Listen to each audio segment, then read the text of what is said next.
Just talk to the camera like it was a person or a friend, and you're telling the story of how I met.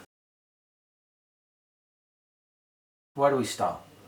First of all, it's 2021. No, I mean, like, why would it? We don't need to, because the YouTube video says how I met the love of my life. They don't need to go, hey guys, this is a video on how I met the love of my life. Yes, they do. No, they don't. Some people. Okay, fine. I'll do it.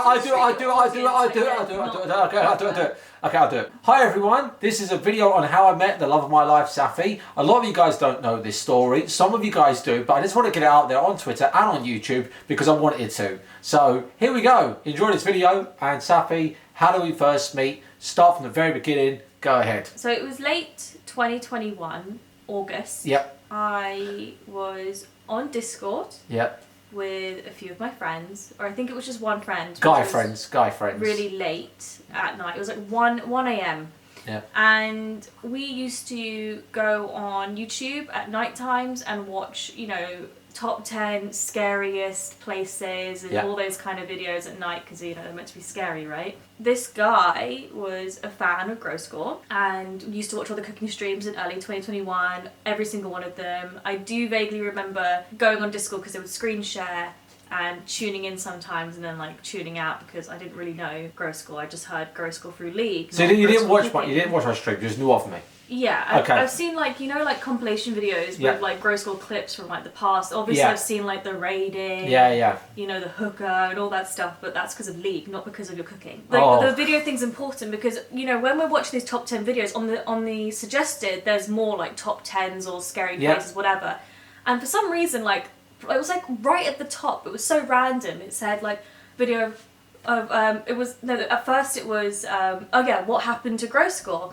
So we click on it. We didn't watch the video, I believe. We didn't watch that video. Pause a second. This is just not about 5 months after I got banned on Twitch in 2021. Yeah, this is August. Right, so there was a lot of these videos floating around. Mm-hmm. Go ahead. So click on it, but we didn't watch the whole video. I just got a briefing of what happened during that time, that early summer.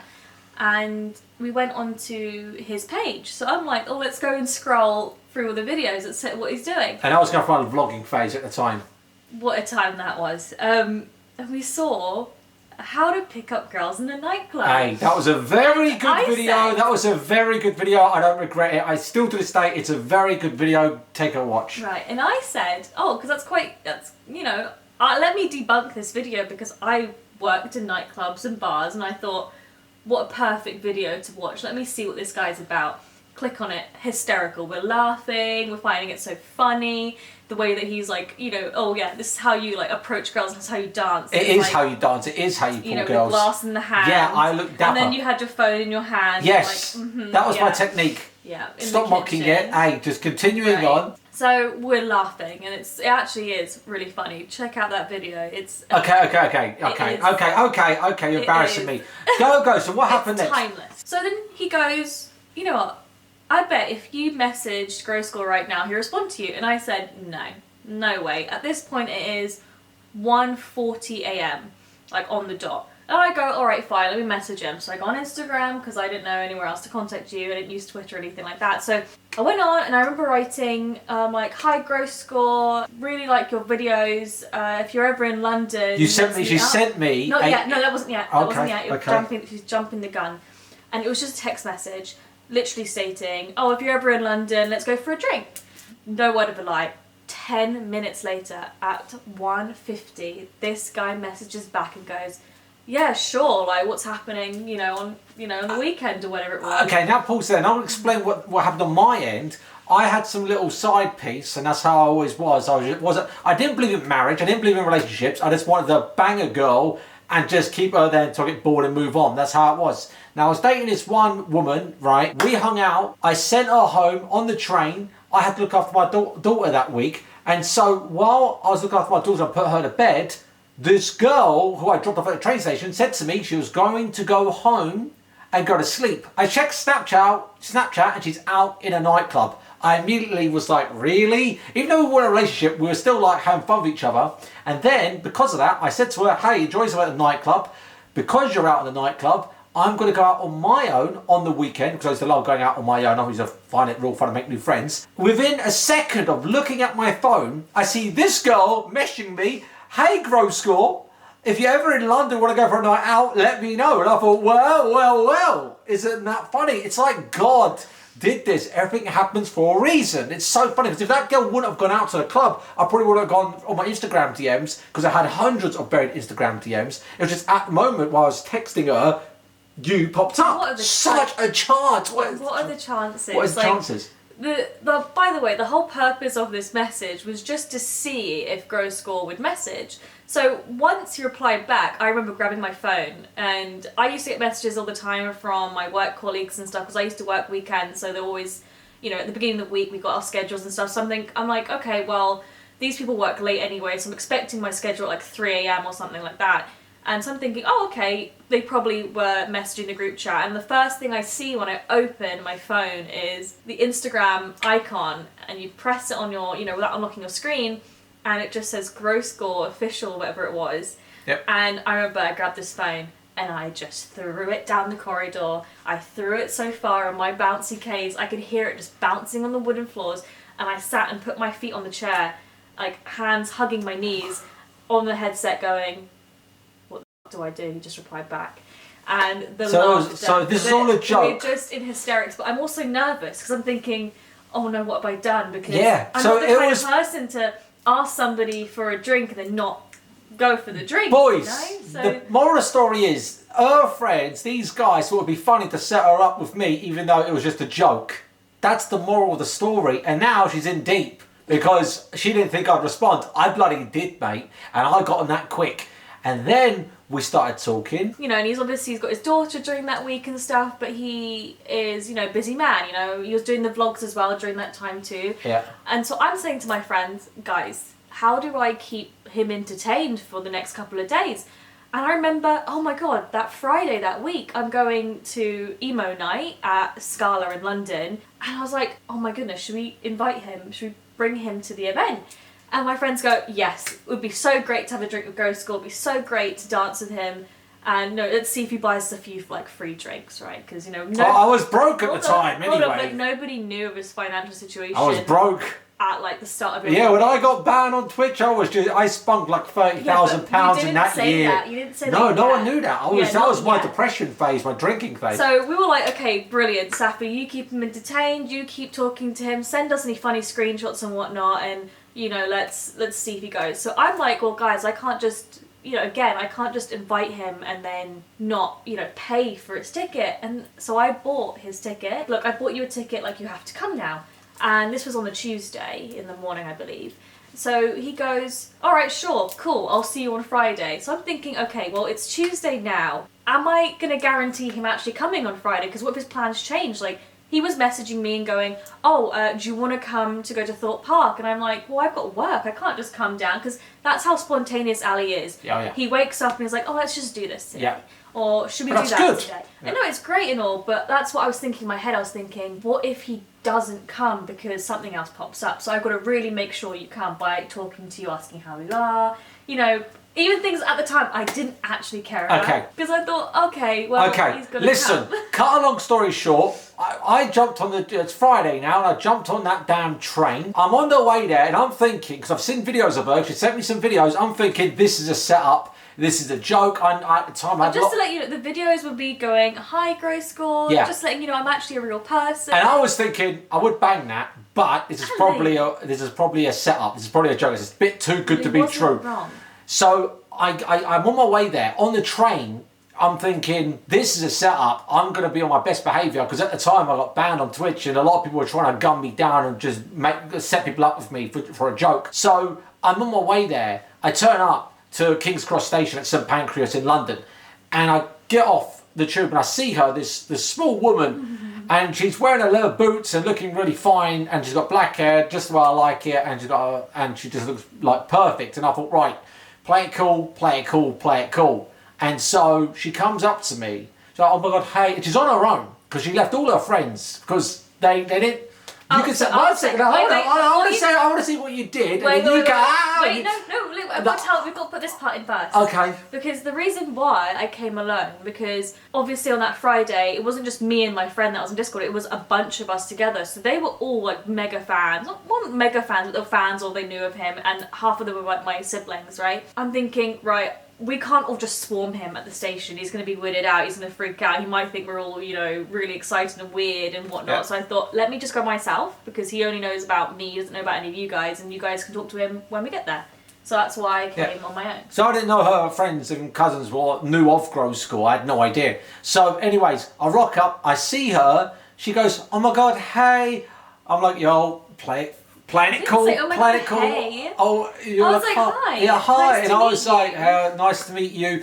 And I'm thinking she's fit as just play it cool. And she's like, oh, can I have a hug? I was like, yeah, sure. I've got my leather, I've got my jacket on with the fluffy. And I give her a hug, and and then obviously we stop hugging. And then she legit says a few seconds later, can I have another hug? And I'm like, okay. So we hug again, and that was nice. And then when she saw videos of me on the internet and heard about Grove School, I think she was expecting some disgusting man who stinks of BO. I thought you were like, I thought you were really small. Oh, well. Because I thought he was wearing these skinny jeans, right? Either the white ones, the blue ripped ones, and they were insanely skinny. I'm thinking, there's no way your legs could be that skinny. Maybe you're just really small in person, and the videos, like the angle, maybe it makes you look really tall. So I thought you were like, maybe like 5'5" or something in reality, but when I saw him in person, I was like, oh my goodness, like you are very tall. I was fit, I was working out at the time. After we meet, we go for a walk. She's walking me around London for about 20 minutes just to get to know me. Yeah, it was not 20 minutes. I think 10 minutes then. I think your perception of time so how long was it for? From the station to the bar was to the pub, because we were at the pub first. I didn't know my friends were going to go from that before I saw you. Yep. Right, we all met up at this pub that was local to the venue.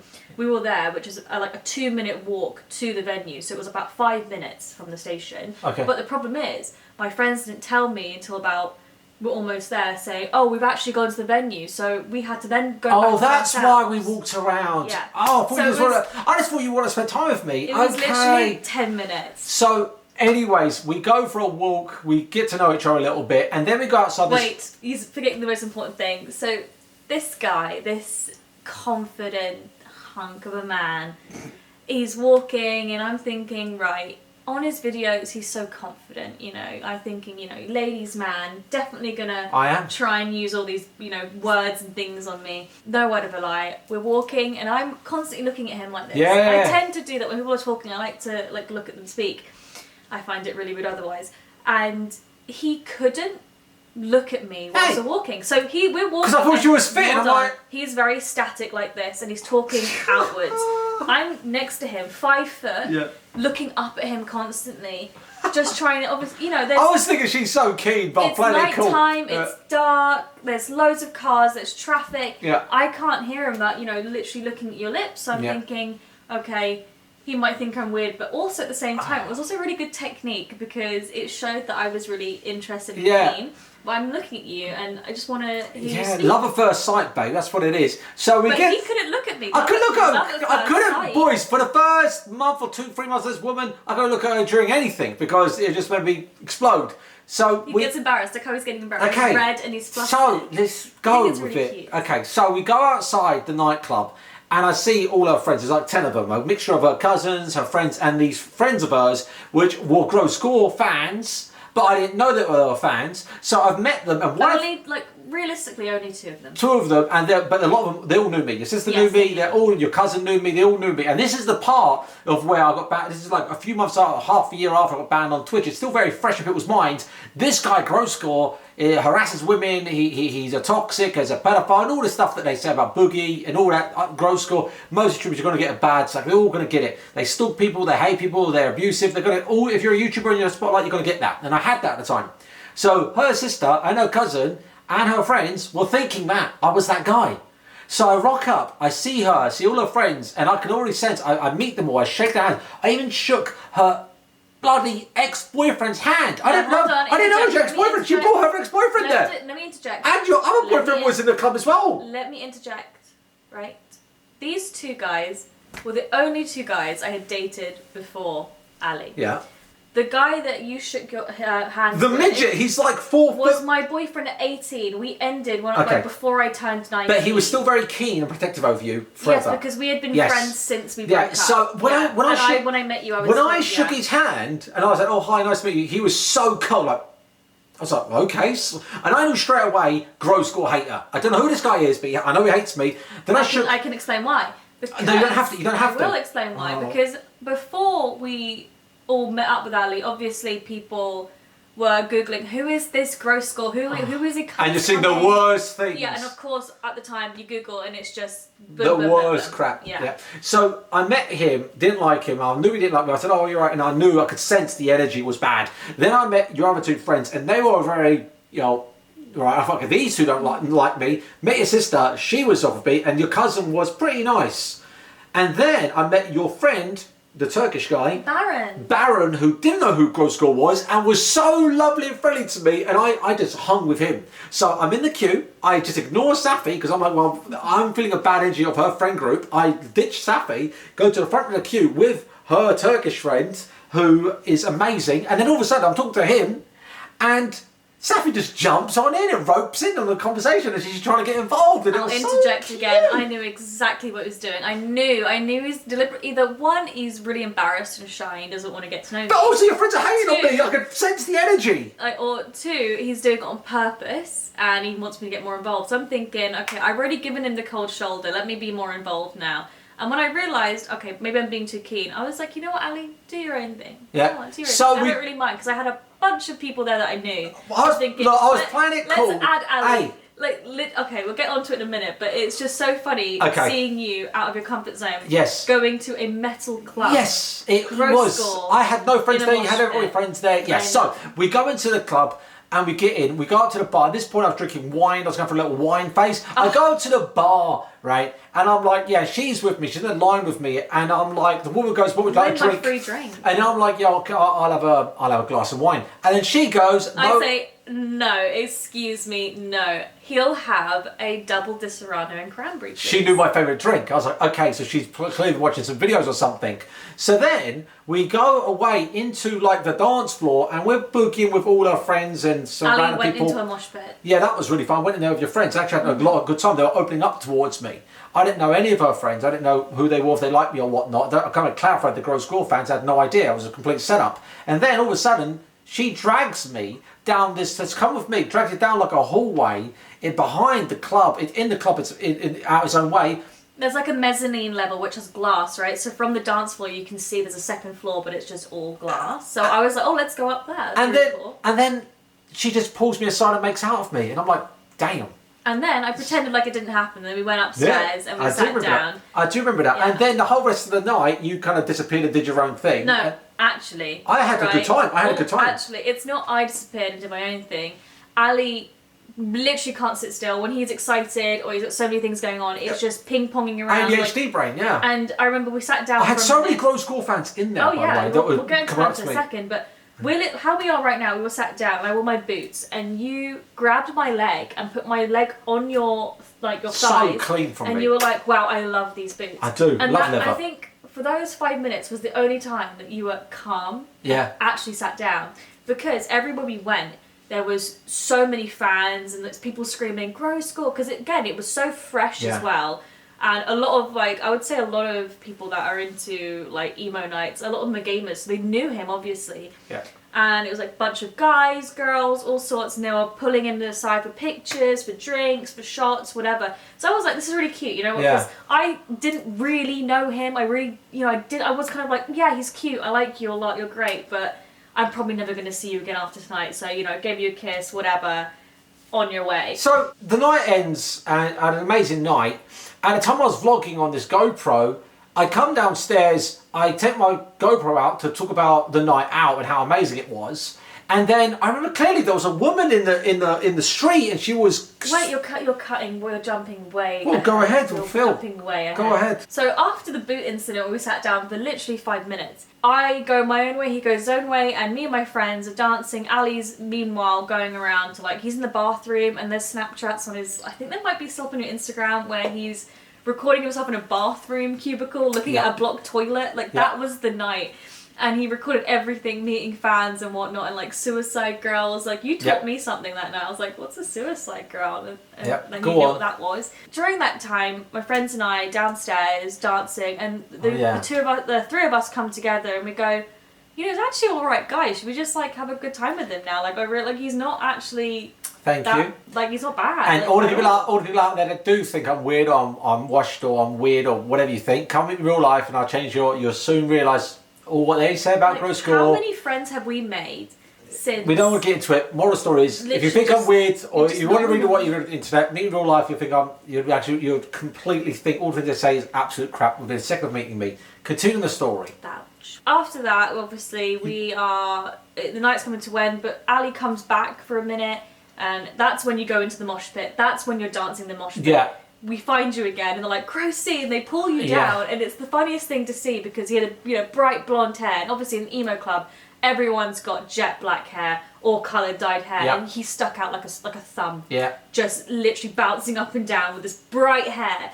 And then afterwards, we go to the cloakroom, we grab our stuff, and we end up leaving. We leave. Yeah. So I've got a GoPro on me. I see some woman in the street screaming with her boyfriend, screaming about someone's attacked them or something. So I grab my GoPro to defuse the situation. I walk up and I say, what's going on here? What's going on, guys? And they're all going, oh, some guy attacked us and I can't believe it. And so I, trying to calm the situation, said, don't worry, guys, I'm a YouTuber. Where are they? And just for to calm everyone down, make a bit of a joke, to chill the moods. It wasn't a jokey way, yeah. And not realising that they're on drugs, they're on MDMA, or whatever they're on. I found out later on that these people... What drug were they on? Ketamine. So they're on ketamine, so they're freaking out. As I mentioned that on my YouTuber, they put the attack on me. They start screaming, you're recording us, oh my God. And they started like verbally attacking me. I'm like, whoa. And legit, he's recording us. And legit, I had about 50 people. And he wasn't recording them, he was recording the floor. Yeah, I recorded myself, with a small little square GoPro. And I'm like, guys, I'm not an aggressive person. To this day, I've still got the recording. Footage, and it just gives so us funny. A lovely chuckle every time. And so I'm like, guys, I don't know what's. And then the bouncers come up because they can hear a commotion, and there's 20 people like, oh, he's recording us, that guy there, and they just because they're on ketamine, they're freaking out. So the reason why the security got involved was because there's commotion. No, it wasn't the commotion because this is after hours, right? So these security guards, they were on their way home. These people were like looking after their stuff. They were part of the band. They were waiting for an Uber. And as they were standing by their, I guess their guitar stuff or whatever it is, amps or whatever, that's when Ali approached. But what we didn't know was obviously, they got attacked beforehand. You tried to. But I don't think they got attacked. I think they're on ketamine and they're just freaking out. But the security didn't care about them. I remember one security guard pulled me aside and goes, "Is he recording? Am I on that recording? Can you show us the recording?" They only cared about if they were filmed. That's so wild. That's so stupid. They came to me because when this argument happened, we were split into like 3 groups. It was me and my sister, because obviously I'm prioritising like my siblings and my family. I'm like, no, they don't need to see this argument, whatever's going on the streets first of all. Ali with like having an argument with my ex. You're kind of ahead. So let me say this. So as they're all yelling at me, I'm like, guys, I don't want anything to do with that. You got me wrong. Legit, like I filmed my GoPro. I pulled my GoPro out because it was in my pocket. Like this is it, and I'm vlogging. So I legit, because after being verbally attacked by 20 people, I'm like, hey, I might record myself because this is like I need a defense, right? Evidence. So guys, I don't know what's going on, but I'm being verbally abused in the street for no reason. And your friend who's the 5-foot midget, her ex-boyfriend from years ago, smacks the GoPro out my hand and it goes flying down the road. And it's still working. Okay, it didn't fly down the road. It did fly down the road. Literally a couple of meters. Yeah, girl. And so I'm like, okay, then he starts screaming, he can't speak English properly. He's going, you need to leave. After he's from Mexico or Brazilian or some crap. South America. Wherever he's from. He starts screaming, go, no one wants you here. Go, no one, just leave. And he's like 5 foot, absolute small man syndrome. Absolutely screaming at me, and I'm like tanking it, like what is going, like a small little puppy trying to bite me. I'm like, what is going on here? All of a sudden, I go to put my GoPro, I see you and all your friends walking away, and I'm thinking, well, that's it then. They're clearly not interested. That whole thing has got tarnished. Our whole night got tarnished. So what happened was the argument was happening on there was like an alleyway that connected to another street. Yeah. And they were fighting literally where the alleyway was. I didn't know who he was. He shook my hand. It was so fake to me. Yeah. We were split into three. So the group of like the people that were waiting for their Uber that were arguing with security and whatnot. Ali and my ex from years ago, and then me and my siblings. So it was three of us, like three groups. And I was just taking my sibling around the corner to like be out of sight because I'm like, I don't want her to see, like, you know, argue. I don't want to see her. Yeah, so I'm just doing my sisterly duties and getting away from the argument. And Ali decides to, because he thinks I'm walking away because I'm standing literally on the corner around where we can't, you know, be seen basically. On a night out in a nightclub, if anything goes hairy like that, an ex-boyfriend's involved or there's a bit of a bicker, girls get put off instantly. I saw it 100 times. So when I saw Safi with all her friends and this guy, I immediately think that's it. It's blonde. She's no longer interested. She's seen some drama. She's not interested. But as I'm walking off, she goes, Ali. I turn around like, yeah. She's like, because he walks past the alleyway. Yeah, I'm going opposite way. I'm going home. Like something. She's clearly not interested. And she legit goes, Ali, where are you going? Come on, come with us. And I'm thinking, really? You just seen your ex have a go at me? I didn't even know it was. At the time, it was like 6+ years ago. I didn't know it was an ex-boyfriend. And by the way, this whole thing, it makes sense because I found out later on that he did know who I was. He did know that Safi and me had a bit of like a flirting thing going on, and he knew about it, and he was just trying to cuck me. That was it. He didn't want us getting close. So that was his way of firing his ammo of go away. But do you know what's so odd? Because at the time, it was like 6+ years since we had even had... He still loves you to this day. He's got me blocked on Instagram. I don't know who this kid is. So like, and I hardly ever spoke to him. He would play League games once in a while. But that same night, he was whispering you in your ear. You told me he was whispering in her ear, I miss you and all this garbage. Yeah, it was weird, but he was drunk. He's like 4 foot, mate. Safi is good, a 10 out of 10, and this guy is like 4 foot nothing, and he broke up with her 6 years ago, and now he's trying to crawl back. At the time, it was 6 years ago. Now it's like 8 years. So 8 years ago, he broke up with her, and 6 years ago, or at the time, he broke up with her as her first love, being broke up, and then like he's trying to like whisper in her in the club that he misses her. Just goes to show you, lads, that's funny how life works, isn't it? It's funny how you know mate, you lost you, baby girl. Just for like on this Discord, we had so many people on there. You know, just friends. They all join in, and sometimes they leave, and you know what, life takes its course. We announced in the Discord, like, would anybody like to come to emo night on Friday with us? And we didn't say Grow Score's coming. Like, does anybody else want to come? Here's the link for the ticket. He actually piped up out of nowhere. He doesn't even like.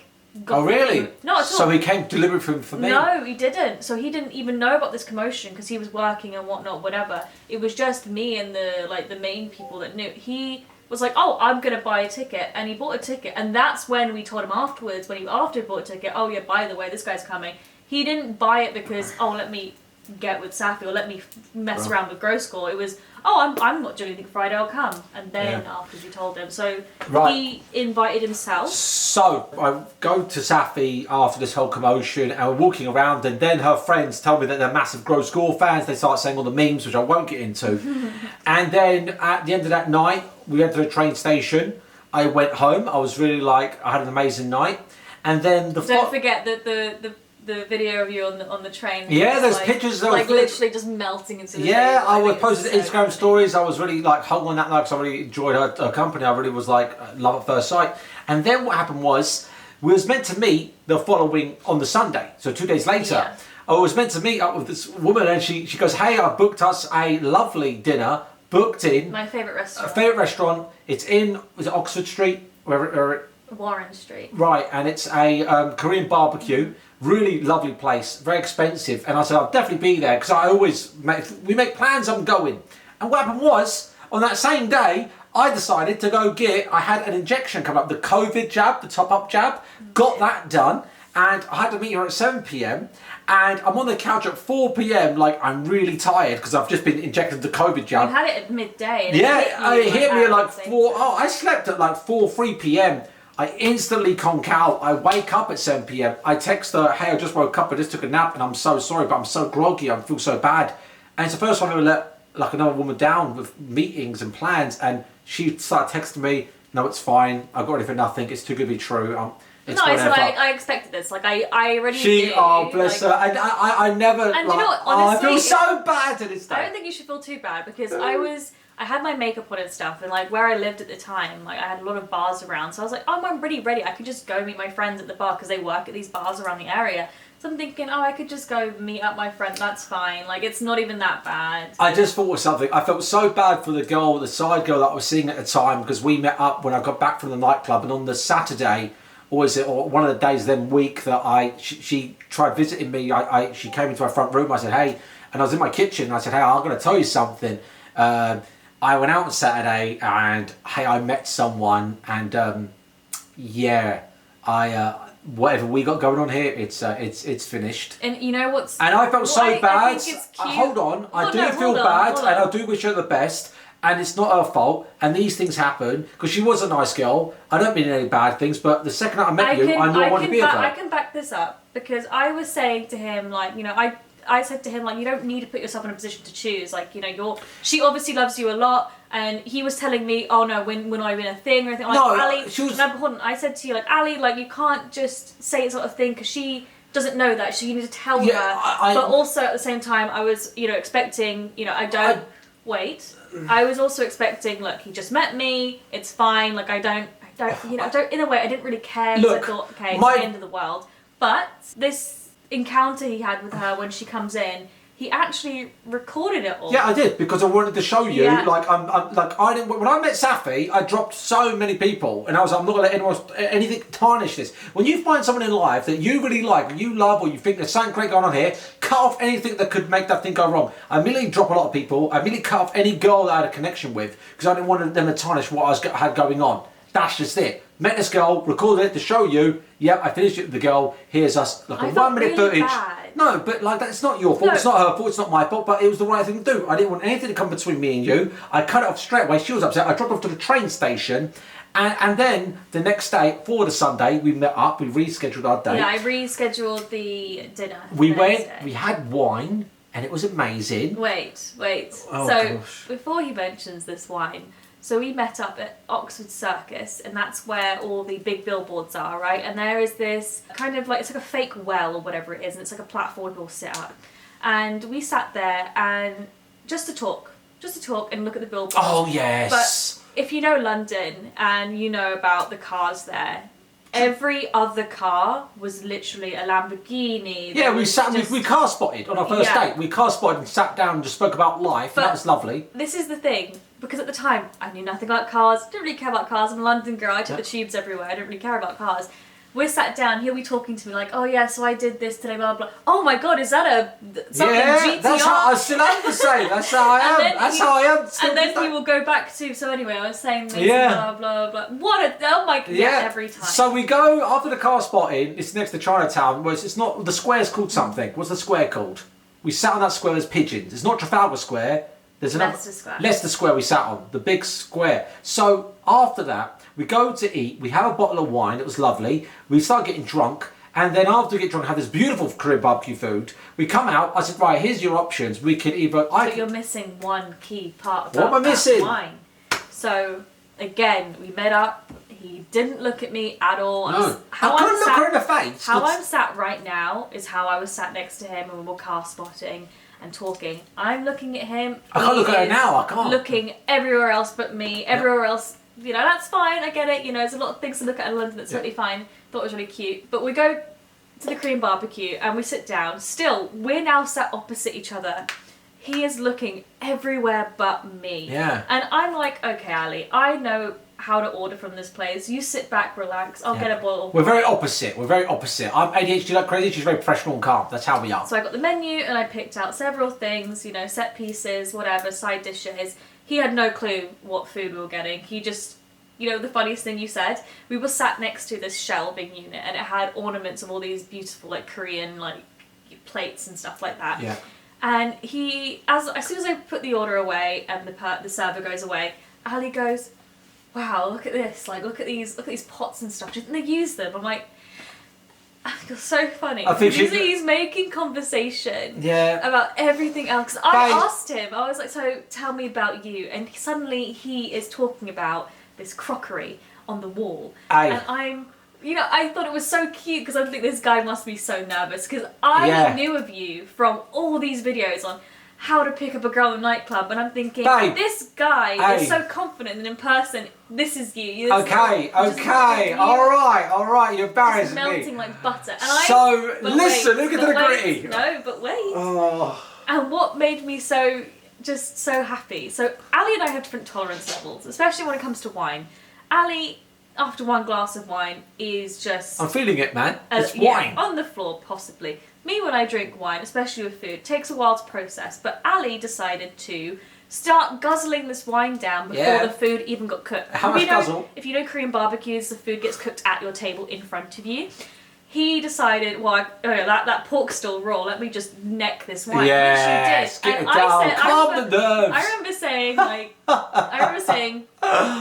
I remember saying, just wait a bit because we've got more food coming and the food isn't cooked yet. He's, the second I was hammered at that he date, took a sip and he goes, "Oh, that's nice." And he told the table next to us of a bunch of guys about what they're eating and we've got this wine, and you're looking at their food being cooked. I remember there were some guys next to me, but I couldn't see them straight. I was like, I even did something. I can't remember. You were asking them, so what have you guys got? What and they were talking, and then and they were talking about the food. And I wasn't really paying attention to that. I just thought it would be cute. When Ali, I always describe this to people, but Ali's hands, he's got these delicate hands. I'm watching this wine glass just swaying around like a drunk man.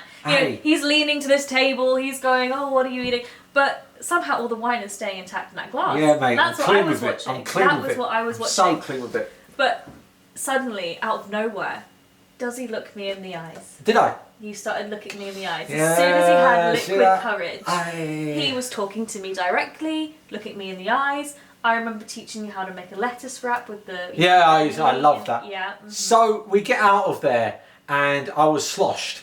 And I remember saying to you, right, we've got some options here because I don't want to be rude. And I said, right, you can either go home, I can go home, or we can go to a hotel, or we go back to yours, or we come back to mine. I don't mind. And she goes, let's go back to yours. So we jump on the train. An hour away. And we're making out on the high streets. We go to a shop and get some alcohol. We're making out. We got Lamborghini. Yeah. we were making out a lot. We were taking pictures, being silly in London. I think it was slightly raining. I can't really remember. I got some pictures on my phone of it. It was because it was Monday. In a lot of places in London close early on Monday, especially bars. Yeah. Close early, so a lot of places were closed before 11 for us. Yeah. So I remember I wanted to take you to one of my bars. I think we went past there before we went to the shop to get the wine, the extra wine. It was closed. I remember clearly, I'm making out of her so much. We're on the train, we're making out, and she stops me and goes, "Sorry, can you just stop for a second? And can you just hug me and hold me?" Now, in my whole life, I'm 31 years old, I've never known a woman to say, "Hey, can you stop? Can you just hold me? Can you hug me and hold me tight?" At that moment, I was like, this is the most cutest thing I've ever heard. Yeah, because how he sat right now, it's how he was sitting on the train. I'm sat in my chair like a civilized person. He sat like this, right there, and he is obviously, making out and whatever. And I'm like, can you just hold me? And I just lean like this, and we just look out the window, and it was really nice. So we get back to a place called Ashford, and we get back to my house. And we get busy real quick. Going on this couch, it was on this exact spot where I'm sitting, and do a little bit of fun. I remember clearly because I was drunk I was crazy drunk. We go upstairs to do the deed for the first time, and she goes into that position, the dog position, and I take it all off, and I'm like, oh God, my head must be spinning because it looks like you've got a really massive bottom, and that was it. And it turns out it wasn't made up. It was a massive booty. Biggest thing I've ever had in my life, and bro, what was I like performing that night? I was getting up, wasn't I? And I was so nervous, guys. Hold on, I'll tell you why I was nervous, because I was getting up a lot, because I was thinking, I've got to perform, I've got to give my best show here. You know what you guys like. If you meet someone you really like, you got to put on and give them a good first time. If you don't, then they're going to think that was crap. I'm not going to see him again. So nerves are running through me, and because of that, I got to get up and kind of walk around and kind of get the blood flowing. No, that's the truth. It did quite the opposite, because in that room we only had the lights of the street lights outside, so it was like a slither of light. But every time I was moving or just sat there on the bed, he would get up, and Ali's quite, how would I say, it was like performative. You ADHD. will tell a story, and there's like hands and movements and gestures, like a whole theatrical play with his whole body. and he knocked over his bottle of wine. I remember that. I did, didn't I? And so that was funny. And so he scrambled to get some towels, patting it dry. Oh yes, I remember that. Butt naked too, by the way. Clean from me. Again, slither of light. I'm seeing it all. And I'm just sat in the middle of the bed with the covers just all the way up, and I'm thinking this is really cute because it feels like you were up off the bed for about 4 hours. It was only about 10 minutes because how quick Ali moved to do things was just extraordinary. He's like a little rocket, just bouncing off the walls. As soon as you came back to sit down on the bed, suddenly in your head, oh, I've got to go do this now. Yeah. I've got to do that now. I'm like, it's fine, it's actually fine. And then I don't know if he apologised or not. It's like, oh, I think, it's the wine. And what I'm literally telling you, it's fine. I didn't come here for that. I didn't. I just wanted to spend more time with you. That's why. So, anyways, we wake up next day. It was amazing. She goes home, and I miss her straight away. She's at work. Did I go home straight away? But you went home. We barely spent any time together. You had to go home back for work. In that week period, I see her again in that same week, and we're sitting on this couch watching movies, having plenty of you-know-what, and I think of 3 or 4 or 5 O's in one session. There is a Snapchat Yes, there meme is. There is. Yeah. And it goes around on Twitter still to this day. And let me tell you, boys, at that moment I asked her, I could see myself getting married to you, and she said, "Oh, me too." And I thought, hang on. So I'm thinking, right? No offense, I'm like, I've heard this before when you're doing, deed. I'm thinking he's just saying. Oh yeah, because on the first time we did it, I said, "I love you," didn't I? Yeah. Oh yeah. I don't regret a thing really, but and he's saying, it's so cringe for me, but it's true. I guess I'd say he's above me, on top of me, and he's going, "I love you." Oh man, you embarrassed me. Yeah. But I'm also thinking at the same time, like, again, I've heard this before, and it's fine. Whatever, rocks your boat, gets your, whatever. Mate, it was. I'm thinking, okay, this is cute, whatnot, just. So either way, in that week, I said to her, I could see myself, marrying you, because she's the type of girl I'd marry, even though I didn't believe in marriage until I met her. And then she said, "Oh, that's really nice." I kind of feel the same. I was like, well. Since then. I remember when we were having that conversation, we were like, I said, I don't really have nothing to lose. Like, if you want to marry me, it's fine. Boys, I've got nothing to lose. It got serious. In that week of knowing her, it got serious quick. We got into a relationship. We got the pre-engagement rings. It was love at first sight. When she was away from me, I was upset. I had to be around all the time. And then she quit her job. I said, "Let's move to Manchester."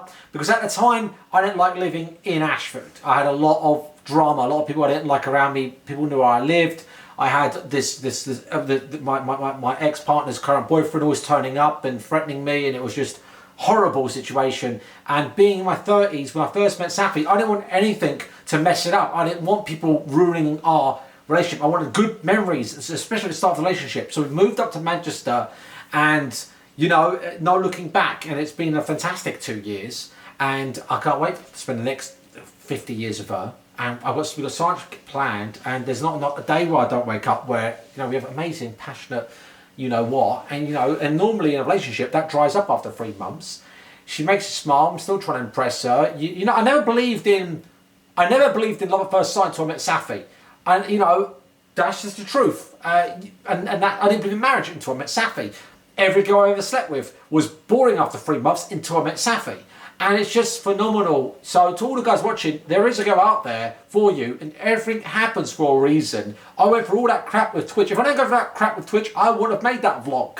I probably would have been too busy with some other fake money digger to be with, rather than being with a real one. From the day we met her, we sat down at a cafe.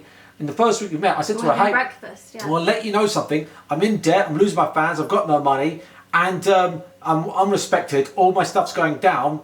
There ain't anything good here. I've got no stuff, nothing to show for. And I sat there literally eating this wonderful, I've got to say, Kent has some really good breakfast places. Yeah. Wonderful. And I remember going, I don't care. Yeah. I really don't. One thing I love about Saf is she's seen me, we were in debt. I say we because I made her quit her job to come live with me, because in my stupid brain, a year and a half ago, 2 years ago, I said, "Hey, quit your job, I'll be a streamer and become massively famous." I wasn't. A year and a half ago, I barely streamed on YouTube, and I was stressed out because I wasn't getting any viewers or money. People didn't like me, and it went down and down. I felt even worse, and people were making fun of me, and I just ended up quitting. But this time around on Kick, we have the OnlyFans. We have some money now. We're doing great. I don't care. I don't need to stream for money anymore. I can just stream because I just enjoy doing it. We're on sign-ups today. Well, I got all the credit on the people in the comments being nice to me. People are being nice. Everyone's enjoying the league videos. Our last one got 95% likes. Everything's going great. We stream for the right reasons, and that's about it. I just want to get on here and share the story. Thanks so much. Because I know you guys don't see Safi on my YouTube videos, and it's nice to have her actually talk and I just think it's like I've got this issue. Yeah, tell them. And I've seen. I don't really look at Ali's social media at all anymore. I've got him muted on a lot of my social media. No problem. Because it's good for my mental health to see some of these things. But I know I go onto all his YouTube videos, and I always like, right, and I rarely ever scroll. But I remember scrolling past the videos, and somebody said, like, why does she always stare at you like that? I have this problem. I've got eyesight issues as well. I need to look at the person that I'm talking to in the room. I'm not a vlogger, a YouTuber, a streamer. I'm not used to staring at a camera. I find it very awkward. I don't know how to look at a camera, but I'm trying. No, you've done a fantastic job. I've told this woman 100 times, please do more content of me. You've got an amazing personality. You're very interesting. It's great. And she's very like, oh, I'm shy and I don't think people like me. I'm like, babe. I like just being somewhat of a mystery because you're very outspoken out there and you put everything about your life on. You can still be a mystery, but appear on stuff. But I don't do that stuff. I don't think it's very interesting. Boy, it is. But yeah. Well, thank you so much. That's our story. We've got a lot planned for our future, and we've got there's a lot to our story that you guys don't know about, and there's a lot we want to give to the world, and especially I want to build up a streaming base and whatnot, and I want to do a lot of things. And I just want to say thanks so much for supporting us, guys, because if it weren't for you, we would, I don't know, I think I'd have a job and I probably wouldn't be on YouTube anymore or streaming or trying to stream and whatnot. Either way, even if I had streaming or no YouTube, I think we'd still weigh me together, no matter what the situation. We've been through so much. In the last 2 years. We've been through so much. In comparison to a couple that's not on the internet. I could tell you stories and you'd be shocked, but I won't because they're shocking stories. We've been through so much. In all my relationships, we've been through so much as a couple. Yeah. I think the difference between if I was somebody else, for example, I'm very grounded, and I keep you grounded, like to think. And I don't. We're very opposite, and I love it. Yeah, that's what keeps the attractions there. You know, you're very erratic. You act on impulse, and I, see the sense of things most of the time. Because there was a passing comment made earlier, and I said, "Hey, if I get you on Kick one day, Ada Ross might want me on the stream," and she was like, "Yeah, no." Yeah, I said absolutely not. Like, and I was like, why not? It's business. She was like, I don't think it's a good idea. That is another conversation. But she keeps me grounded. Like, it's not a great idea. You don't need that. And you could put your own fan base. You don't want any toxicity or young people. Like, okay, it makes sense to me now. So she's more like a manager. She's got management roles from the nightclub days. So she used to manage nightclubs in London. And now she's managing Gross Store. And I think not directly. No, but I think it's good. It's a good, I've always needed management. I've never really had professional management on my streams. So it'd be good. Well, thanks so much, babe, for appearing on the channel. And boys, we're going to go shoot now our OnlyFans video. Please, if you want to support our relationship, please go look at our new OnlyFans video. We're shooting it right now. You haven't shot it yet. So go over to the OnlyFans and message Safi and she'll send you the tape. Please keep supporting us. The more you support us, the more I'll get streaming so she doesn't need to do OnlyFans anymore. Would you like that? That would be wonderful, actually. So go buy our new tape on OnlyFans. I'm kidding. I do. That sounds really bad, but I do like OnlyFans. It's very life-changing. Sweet. But also, I like hearing this. It would be such a nice break. Yeah. That I can put my feet up and go back to proper, like, just being the mummy of the house. And looking after my house. Yeah. Looking after my pets. But for the time being, that's not happening. Looking after myself. So for the time being, that's not happening. So make sure, boys, you go over there, message Safi on OnlyFans. She's going to send us today's tape, which we're going to make an amazing banger of it right now. So thank you for listening. Drop the video a like if you enjoyed it. Thank you, Safi, for being on this video. I know it takes a lot for you to get onto my YouTube videos, but I appreciate it. And I wanted to share our story. I know it's not embarrassing. It's cute as heck, and I wanted to put this story out there for so long. Because why not? Everyone can know how we met. Amazing. Guys, thanks so much. Message Safi on OnlyFans for the video. You're all wonderful, and say goodbye. Thanks, guys. Bye-bye.